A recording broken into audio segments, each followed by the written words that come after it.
So hey guys, there is the day 10th of complete my full syllabus within 200 days. তো আজও আমি বরাবর মতন ভোর 4টায় ঘুম থেকে উঠে পড়ি। বাই দ্য ওয়ে আমার খাটটা ইগনোর করবা। তো এই হচ্ছে আমার ডেস্কের অবস্থা।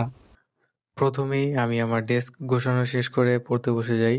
অ্যান্ড আমি এখন বেসিক্যালি ফিজিক্স পড়ছিলাম, কারণ আর কিছুদিনের মধ্যে আমাদের কলেজে সেমিস্টার এক্সাম শুরু হয়ে যাবে। আর আমার যেহেতু অন্যান্য সাবজেক্টগুলো অলমোস্ট এই এক্সামের জন্য কভার হয়ে গেছে, তাই আমি এই এক্সামের আগ পর্যন্ত মেইনলি দুটো সাবজেক্টে বেশি ফোকাস দিব।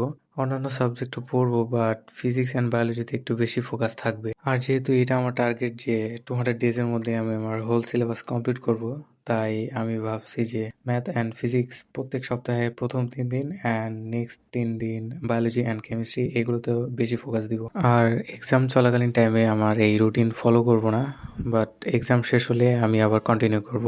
আর এভরিডে আমি আমার রুটিন অনুযায়ী যে যে সাবজেক্ট থাকবে তার সাথে ইবিআই মানে বাংলা ইংলিশ আইসিটি এইগুলো অল্টার করে পড়বো। আর আমি এখন পড়ালেখা একটু স্লো করছি, কজ আমি চাচ্ছি যে স্লো বাট রেগুলারিটি মেনটেন করার। আর আগে শুধু অফলাইন ব্যাচে বেশি ফোকাস দিলেও এখন অফলাইন অনলাইন সেলফ স্টাডি এগুলোতেও ফোকাস দিচ্ছি। আর আমি বলবো অনলাইনের পাশাপাশি অফলাইনেও পড়ো, না হলে বাস তো নিশ্চিত খাবা। কজ অনলাইনে তুমি একবার ডিস্ট্রাক্টেড হয়ে গেলে তাহলে কামব্যাক করার কোনো অপশনই থাকবে না, তোমার লাইফটা তখনই হেল হয়ে যাবে। সকালবেলা আমি আমার 5 ঘন্টা স্টাডি সেশন কমপ্লিট করে ব্রেকফাস্ট অ্যান্ড আদার কাজগুলো শেষ করে আমি ব্যাচ পড়তে বের হই।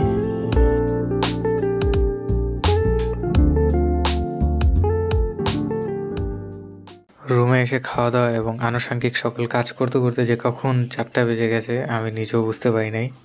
আর ভাই এই দুপুর 2টা থেকে 4টা পর্যন্ত কেমনে জানি টাইমগুলো চলে যায়। যত দিন যাবে আস্তে আস্তে হয়তো আমি এই টাইমগুলো রিকভারি করা শিখতে পারবো। তোমাদের মধ্যে অনেকেই রয়েছে যারা আমার ভিডিওতে কমেন্ট করো অ্যান্ড বিভিন্ন অ্যাডভাইস দিয়ে থাকো। আমি তোমাদের এই অ্যাডভাইসগুলো ফলো করি। আর তোমাদের যদি কোনো কোয়েশ্চেন থাকে তাহলে আমার ফেসবুক পেজে নক দিতে পারো। আমার ইউটিউব চ্যানেলের বায়োতে আমার ফেসবুক পেজের লিঙ্ক দেওয়া আছে।